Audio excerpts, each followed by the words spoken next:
जब बोलिए परम पूज्य आचार्य श्री पद्मनंदी स्वामी महामुनि राज की, परम पूज्य आचार्य गुरुवर्षी विराग सागर गुरुदेव की, परम पूज्य आचार्य गुरुवर्षी विनम्र सागर गुरुदेव की, द्वादशांग जिनवाणी माता की, विनंद सागर जी महाराज की जय। कल इसमें 121 हो गई थी कि 20 हुई है। आज 121 भी गाथा पढ़ते हैं। ऐश्वर्यादि गुण प्रकाशन तया मूढ़ा ही ये कुर्वते सर्वेषां टिल्लितानि पुरता पश्यन्ति नो व्यापदा विद्युल्लोलमपि स्थिरं परमपि स्वं पुत्रदाराधिकं मन्यन्ते यदहो तदत्र विषमं मोहप्रभो शासनम। तो यहाँ कहा जा रहा है मूढ़ पुरुष सोचता है कि मैं लक्ष्मीवान हूँ, मैं ज्ञानवान हूँ इत्यादि अपने गुणों को प्रकाश करते हैं और तथा समस्त पुरुषों के सामने नाना प्रकारों की गालियों को बकते हैं, किंतु आने वाली नरक आदि विपत्तियों पर कुछ भी ध्यान नहीं देते तथा बिजली के समान चंचल भी पुत्र स्त्री आदि को स्थिर मानते हैं और अपने से भिन्न भी उनको अपना मानते हैं। इसलिए आचार्य कहते हैं कि मोह चक्रवर्ती की आज्ञा बड़ी कठोर है। तो इस मोह रूपी चक्रवर्ती की आज्ञा कैसी है? बड़ी कठोर आज्ञा है कि इसको वह जीव निरंतर पालन करता रहता है। हाँ, चक्रवर्ती राजा है वो सब कर्मों का। हाँ, 3 लोक का है चक्रवर्ती, 6 खंड का अधिपति, मोह रूपी चक्रवर्ती 3 लोक का है। तो यहाँ कहा जा रहा है कि वो उस मोह रूपी चक्रवर्ती की आज्ञा का पालन करते हुए समस्त जीव अपने आप को लक्ष्मीवान समझ रहे हैं, ज्ञानवान समझ रहे हैं और दूसरों को गालियाँ देते फिरते हैं, अपने गुणों का प्रकाश करते हैं, जरा जरा सी बातों पर दूसरों को नीचा दिखाते हैं, गुस्सा करते हैं। ऐसे लोग आगे आने वाली नरक आदि विपत्तियों पर कुछ भी ध्यान नहीं देते कि आगे क्या फल मिलेगा। इस अहंकार का, इस दुष्ट आचरण का, है ना, जो गालियाँ बक रहे हैं उनका आचरण कैसा है? खोटा आचरण है, दुष्ट आचरण, दूसरों को नीचे दिखा रहे हैं, गुस्सा कर रहे हैं। तो इस प्रकार आगे आने वाली विपत्तियों कुछ भी ध्यान नहीं देते। किसी कारण से? मोह रूपी चक्रवर्ती उनके साथ है तो क्या कर टेंशन, जब वो साथ है तो, है ना, उसके साथ होने से उसकी आज्ञा मानने बड़े लालायत रहते हैं। तो बिजली के समान चंचल जो पुत्र हैं, स्त्रियां हैं, धन है, व्यापार है आदि सबको स्थिर मानते हैं। ये हमेशा रहेंगे मेरे साथ,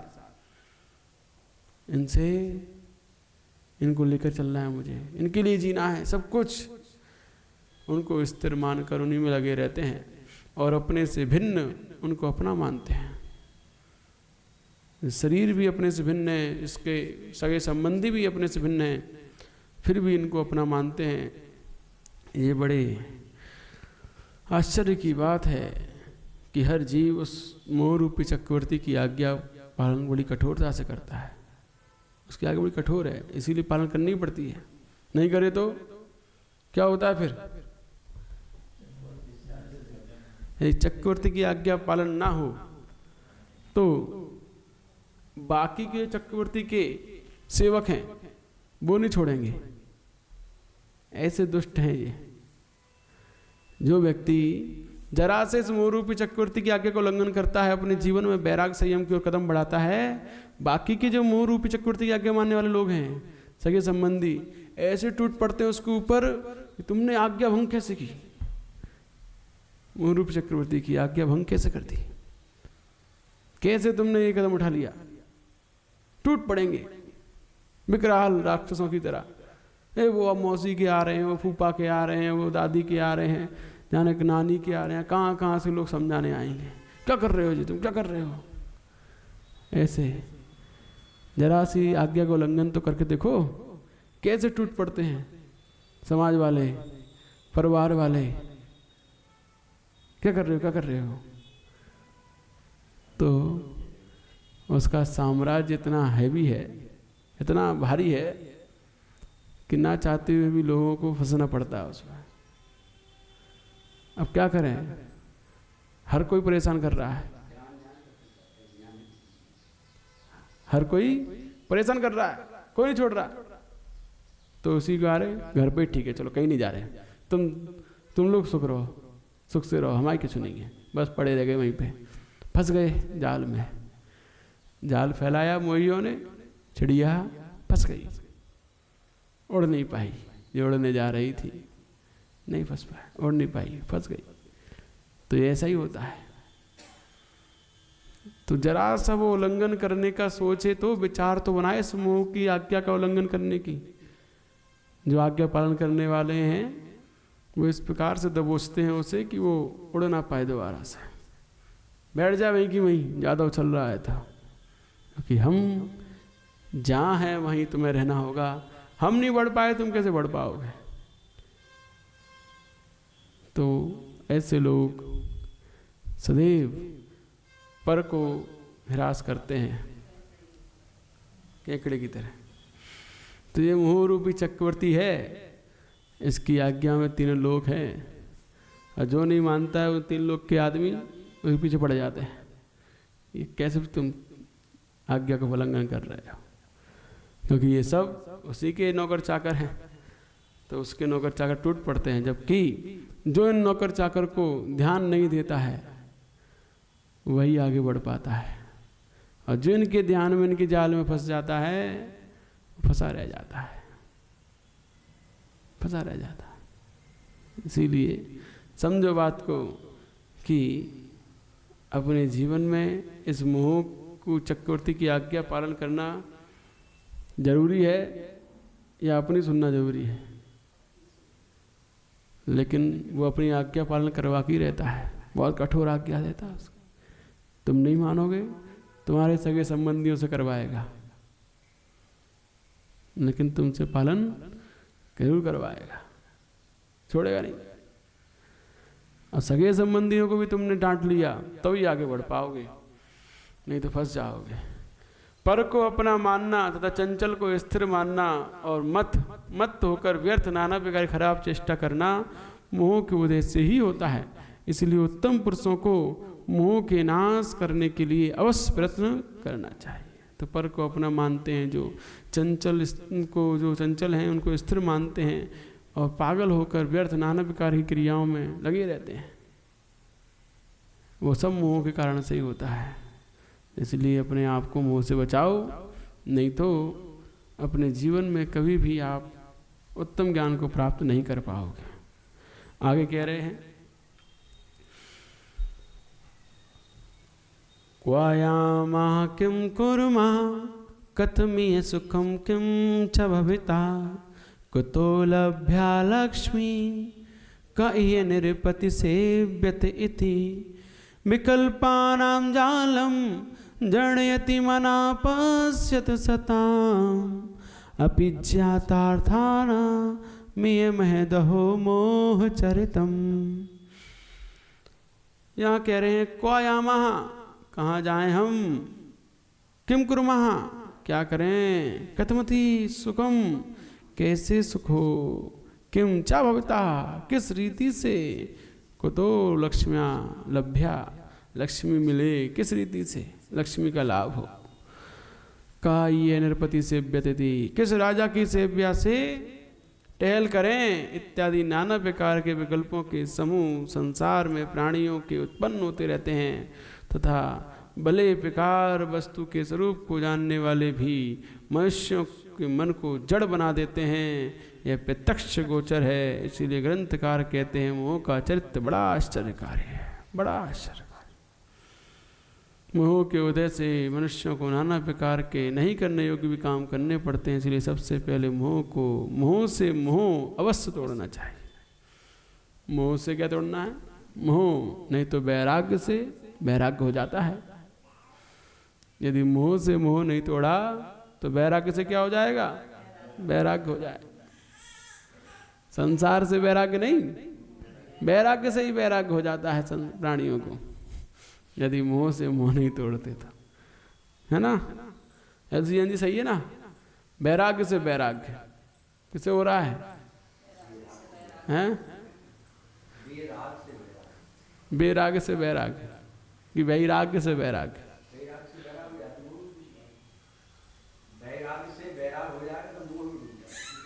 तो वही तो बोल रहे हैं कि संसार में प्राणियों को मोह इतना प्यारा है कि वह वैराग्य से ही वैराग्य कर लेते हैं।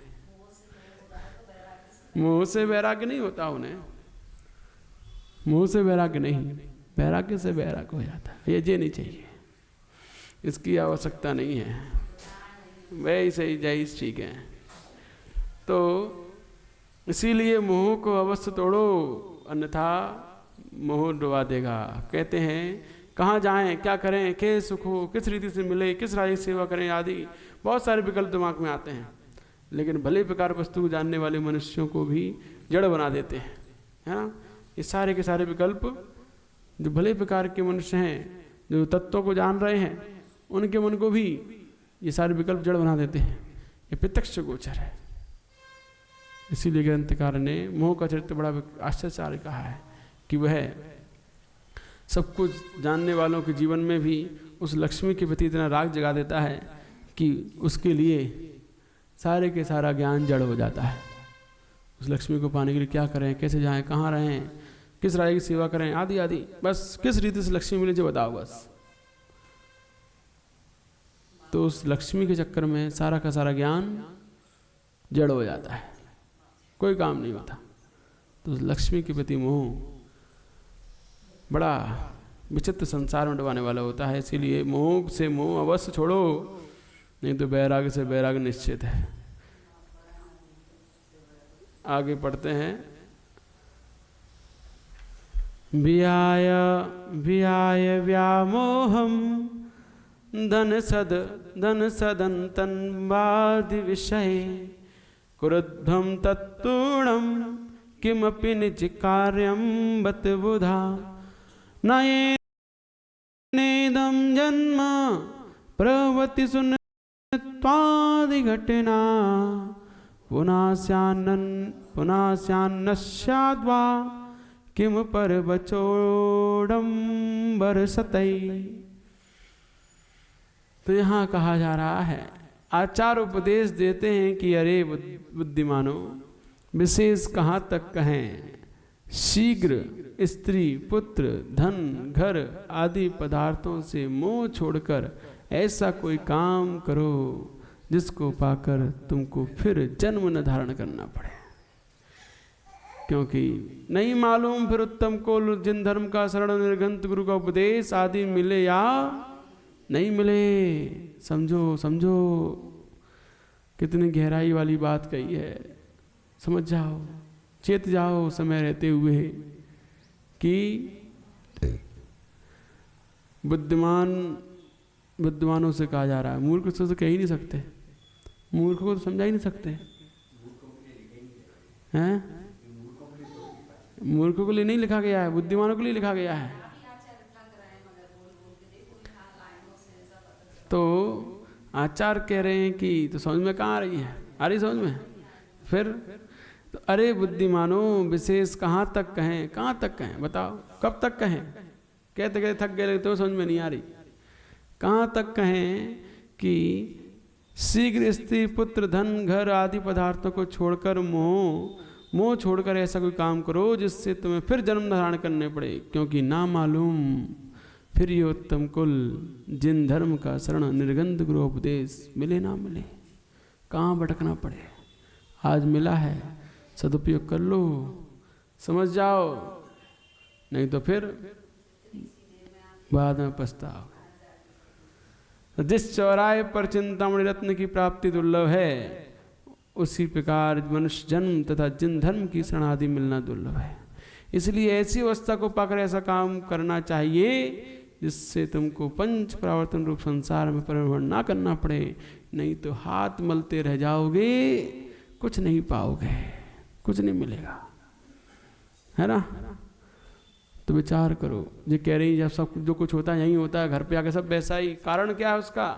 कारण यही है कि हम यहाँ ये कोई संकल्प करके नहीं बैठे हैं कि आज हमें कुछ यहाँ से लेके जाना है, कुछ सीख के जाना है। यदि ये हम सोच कर यहाँ बैठते हैं कि हमें कुछ सीख के जाना है, कुछ लेकर जाना है जिनवाणी में से, उसके गुण को, एक आचरण को अपने जीवन में आज धारण करना है कुछ ना कुछ, तो आपको यही का पढ़ा हुआ जिंदगी भर आपके साथ होगा।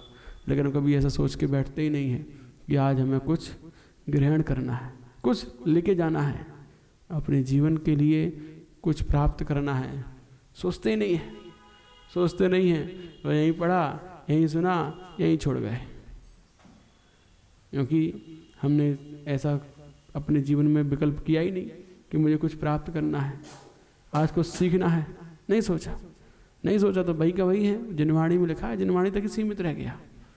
यदि आप ये सोच के बैठते कि मुझे कुछ सीख के जाना है, कुछ लेके जाना है, तो कुछ ना कुछ सीख के लेकर ही जाते हैं। इसीलिए प्रवचन तो हम बहुत सुनते हैं लेकिन लेके कुछ नहीं जाते, क्योंकि वहाँ सोच के बैठते ही नहीं कि कुछ लेके जाना है। तो ये सब कारण है उसका।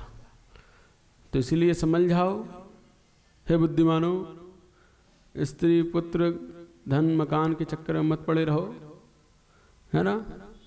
मुँह को छोड़ो, इस मनुष्य भव को सार्थक करो, क्योंकि न जाने कब यह उत्तम कुल मिले।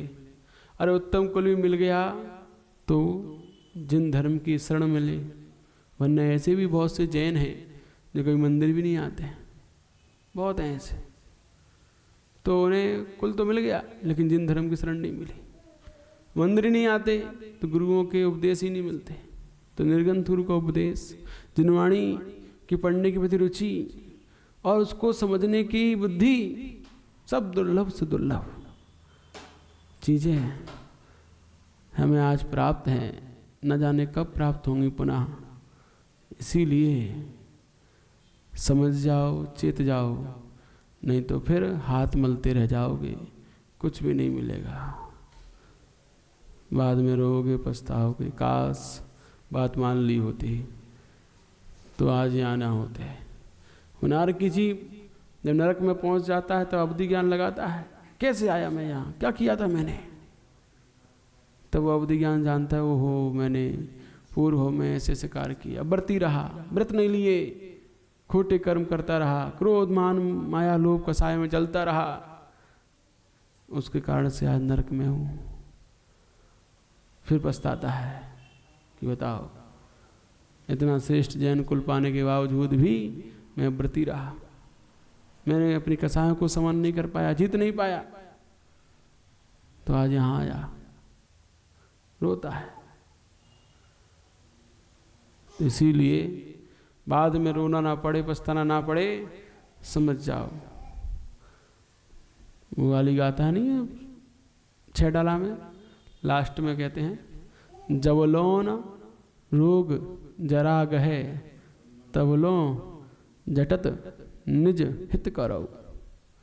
क्यों?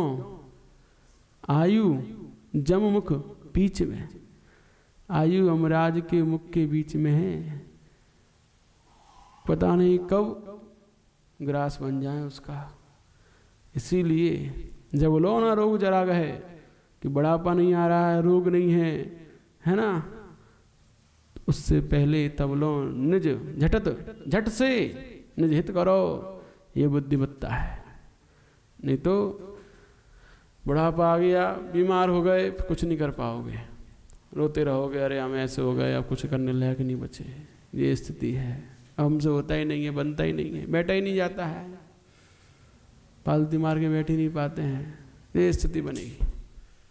तो इसीलिए जब रो न लोग जरा गए तब लो झटत निज हित करो, उससे पहले अपने आप का हित कर लो, यही बुद्धिमत्ता है, अन्यथा बाकी सब मूर्खता है। अपने आप को मूर्खता में नहीं डालना है, ठीक है। अब इसके आगे अपन कल समझेंगे।